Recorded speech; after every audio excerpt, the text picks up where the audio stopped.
Et bien salut à tous, c'est Mathis et on se retrouve aujourd'hui pour une nouvelle vidéo en compagnie de Gauthier. Salut à tous. Et aujourd'hui on se retrouve pour un petit top 5 des boîtiers pour PC gamer du moment. Allez, c'est parti. Quoi?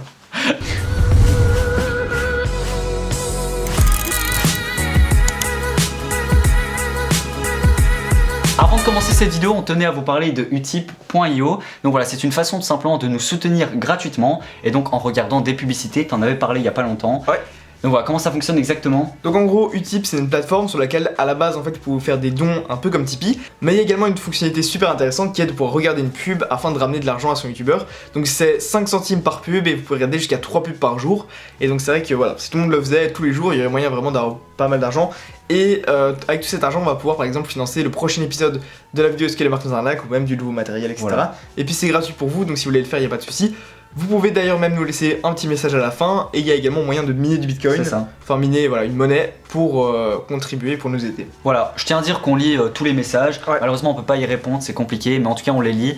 Et donc voilà, ça fait plaisir, on organisera aussi des concours, vous inquiétez pas. Donc voilà, vous ne devez pas du tout faire des dons ou quoi que ce soit, c'est pas ce qu'on demande, c'est simplement gratuit. Il y a un an sur la chaîne, on avait lancé une série qui consistait à faire des tops par composant, donc des top 5 cartes graphiques, top 5 boîtiers. Et c'est vrai qu'on avait fait ça donc en 2017. D'ailleurs, est-ce que vous voulez qu'on reprenne cette série où on fasse plusieurs top 5 composants donc pour cette année 2018? Et donc on s'est dit un petit top 5 boîtier, ça vaut le coup. Donc voilà, mettez des petits likes si vous voulez qu'on continue cette série et en commentaire le prochain épisode, qu'est-ce qu'on ferait. Exactement. Donc voilà, on perd pas trop de temps, on commence avec le 5ème boîtier, qu'est-ce qu'on a mis? Alors à la 5ème place, on a mis bien entendu le Cooler Masterbox Lite 5. Naturel. Franchement, cette année c'est juste une tuerie. Je pense qu'on va pas se le gâcher, c'est the best-seller. Il a en tout cas remplacé dans nos cœurs le Bitfinex Nova et Nova TG. Je pense que là dans tous les cas il a complètement explosé. Donc il a une vitre en verre trempé et un cache d'alimentation déjà de base. Malheureusement la version donc Lite 5 n'a qu'un seul ventilateur intégré de base, mais il y a la version RGB pour 10 € de plus. 10 € de plus et là on va avoir 4 ventilateurs au total. Le Lite 5 RGB est vraiment un super beau boîtier qu'on a déjà pu présenter, mais le Lite 5 tout court est déjà vraiment super. Pour moi franchement en entrée de gamme, si vous voulez déjà un super beau boîtier qui fasse gamer et qui soit solide et qui fasse à peu près tout ce que vous voulez, peut-être rajouter un petit ventilateur, mais pour moi c'est le meilleur. Voilà, 50 €, c'est ce qu'il faut. Et maintenant on a mis un boîtier de chez Aerocool, le P7C1. C'est vraiment pour moi un excellent boîtier. Niveau rapport qualité-prix, il coûte seulement 120 €. Et c'est vrai que c'est un boîtier que j'ai pu voir, donc que j'ai pu découvrir plutôt dans un épisode de la config des abos de vos plus beaux PC gamers. Et je le trouvais juste magnifique. Je sais pas si tu vois c'est lequel. Ouais, je vois à peu près c'est quoi. L'avant franchement RGB comme magnifique. Ça. Bon, il y a que 8 couleurs, c'est pas vraiment RGB, mais c'est vrai que c'est hyper classe, hyper moderne. Puis à l'avant la forme un peu je sais pas très bien ce que c'est, mais vraiment pas trop, mais c'est vrai, c'est très design et il sort vraiment de l'ordinaire. Et pour 120 €, c'est plutôt intéressant. Alors, en plus de ça, il n'y a pas que le design qui compte. On a un cache à LIM, on a DB pour HDD, DB pour SSD. Voilà, un boîtier aussi pour le cable management qui est juste top. Voilà, franchement, pour 120 €, c'est le feu. En plus, à l'avant, on a 4 ports USB, on a un port pour carte SD normale, un port pour micro SD. Et en plus, on a un petit contrôleur donc pour le rétroéclairage, soit on, allumé, soit off, éteint. Exact, ah il n'y a pas que ça, attention. On a le mode pulse, alors tu sais c'est quoi le pulse? Ça... Exactement, voilà. Exactement. Voilà. Et le mode respiration. Et ça vaut le coup pour 120 €. Ah franchement, vitre pleine taille bien sûr. Bien lancé dans ce bien lancé. Malheureusement, petit bémol. Un seul ventilateur. Exactement, j'allais dire, un seul ventilateur. Et donc, franchement, on pourrait en rajouter un. Il mérite sa place pour son prix et pour son design. Mais un peu moins pour ses fonctionnalités. Exactement. Et à la 3ème place de ce top, le milieu, eh bien, on se retrouve avec le Deepcool Baron Case. Je sais même pas si je dois en parler parce que normalement, vous êtes censé avoir vu la vidéo que j'ai faite dessus. On vous la met là. Voilà, on vous la met là pour ceux qui ne l'auraient pas vu, j'espère que vous l'avez tous vu. Pour ceux qui l'ont pas vu, on va quand même un petit peu répéter, voilà. Je vous conseille quand même d'aller la voir parce qu'on a testé, monté un PC dedans, etc. Mais ce qu'il faut comprendre en gros, c'est que ce boîtier, c'est le feu. C'est vraiment l'originalité. Moi j'adore. À l'état pur. Moi, ce boîtier, je l'ai dit, c'est mon boîtier quoi. Franchement, ouais, il est énorme. C'est le boîtier de l'année. Alors, qu'est-ce qu'il a? Il a un water cooling intégré, déjà, donc même si son prix 160 € peut paraître cher, il faut juste dire qu'on a un water cooling intégré, donc ça vaut vite fait 70 €, c'est un 120 mm. En plus de ça, donc ce water cooling, vu qu'il est intégré, eh bien, il est adapté pour passer, donc en fait, quand on voit notre boîtier de côté, il y a une sorte de petit indicateur de flux. Et donc c'est original et en plus on voit donc le liquide passer et c'est entièrement RGB. Franchement, il est super original. Il est pas très grand, pas très lourd. Juste bien. Il y a même une petite poignée sur le haut pour le prendre. Et si vous voulez mettre une carte mère ATX, par contre, il faudra mettre l'alimentation à l'avant du boîtier. Alors ça obstruera un petit peu donc le flux d'air. Par contre, ça permet de faire un câble management de folie étant donné que on a que la carte mère et tous les câbles sont vraiment cachés.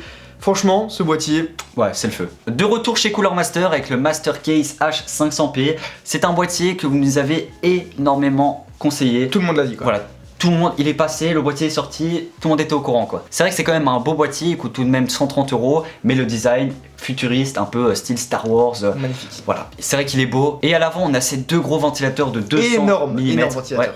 En plus rétro-éclairé. Et c'est vrai qu'on avait été donc au Geek Days la semaine passée, on l'a vu. Et c'est vrai que t'arrives devant ça, tu te dis, il est magnifique. C'est joli. Franchement, on l'a pas testé ici, genre au studio. Par contre, on l'a vu donc là au Geek Days.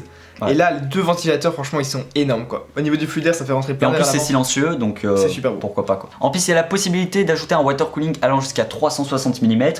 Par rapport au précédent boîtier, ça fait plaisir quand même. C'est sûr. Et puis, donc on a ce cache à ligne bien sûr. Malheureusement, il n'y a que 2 B de HDD et que 2 B de SSD.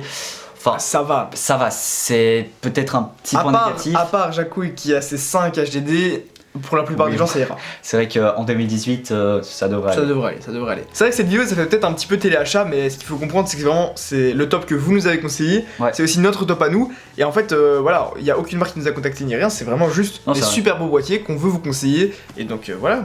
Et enfin, pour terminer avec notre top 1, en fait, c'est un peu un top 1, top 2, enfin, c'est compliqué. On sait pas trop. On a deux boîtiers différents, mais qui au final se ressemblent assez fort. C'est vrai qu'aujourd'hui, la plupart des boîtiers se ressemblent. C'est C'est vrai. aussi pour ça qu'on a voulu vous parler du Baron Case, ou bien que la dernière vidéo, c'était sur le New Arc 90, parce que voilà, c'est vraiment des boîtiers qui sont différents de ce qu'on a l'habitude de voir, et donc c'est cool. Ici, pour ce top 1, on a donc deux boîtiers différents. On a soit celui qu'on peut vous conseiller, c'est donc chez MZXT, le H700i, Ouais. soit chez Be Quiet, le boîtier qu'on a pu utiliser pour le tutoriel comment monter son PC gamer, le Dark Be Quiet 700. Dark Base 700. Un joli boîtier. Voilà, Alors, tous les deux. Au même prix, Ils sont magnifiques. voilà. Ils sont exactement au même prix, donc 190 €. Et voilà, il y a différentes caractéristiques chez l'un, il y a différentes choses qui vont changer. Ça dépend de ce que vous préférez à nouveau, c'est deux designs complètement différents. Ouais. Voilà, Ah, ça se ressemble quand même, mais en gros, ce qu'il faut comprendre, c'est que le NZXT est plus cubique, exactement. alors que voilà, le Be Quiet est un Plus peu plus imposant. arrondi à l'avant. Mais ce sont deux boîtiers qui sont très imposants, ils coûtent cher, mais ils ont tous les deux voilà, pas mal de ventilateurs, ils ont des caches d'alimentation. Au niveau du cap management, tous les deux sont vraiment bien. Top. Et je tiens à dire que Pour le le faire. NZXT H700i, il est vraiment très modulable et pour le cam management, il est peut-être un peu mieux que le Dark Base 700. C'est vrai, mais en tout cas, nous, on a eu le Dark Base 700, on a encore jamais testé le H700i, mais le Dark Base 700, vraiment, au niveau de la qualité des matériaux, etc., il est parfait, il y a tout est bien pensé, tout fonctionne bien, il n'y a pas de souci, et les configs qu'on monte dedans peuvent vraiment être magnifiques, Ouais. il y a moyen de mettre du 360 mm à l'avant, etc. Il y a ça également sur le NZXT, mais dans tous les cas, ce sont deux boîtiers qu'on vous recommande beaucoup. C'est vrai. Ce que je tiens à dire, c'est que sur le NZXT, il n'y a pas le rétroéclairage, Ouais, c'est vrai. donc à voir aussi à nouveau. Mais voilà, c'est deux boîtiers différents, Mais, tous les mais deux qui excellents. sont excellents. Voilà, c'est ce qu'il fallait C'est dire. ce qu'on peut dire, clairement. Et en tout cas, c'est déjà la fin de cette petite vidéo, de ce petit top 5. J'espère qu'il vous aura plu. Je vous rappelle que vous pouvez mettre en commentaire pour le prochain épisode qu'est-ce qu'on fait, les cartes graphiques, les cartes mères, les SSD. Les ventirades, Voilà, s'en on peut fout. tout faire, on peut Voilà. tout faire. Et puis on se retrouvera bien entendu l'année prochaine pour faire un top 5 boîtier 2019. Voilà, si vous avez un petit aimé. like, un petit commentaire, un petit partage si vous voulez. Voilà. Vous pouvez donc venir nous soutenir sur Utip en regardant des vidéos gratuitement pour aider à financer la chaîne. Gratuitement, je tiens à dire. Gratuitement, c'est important.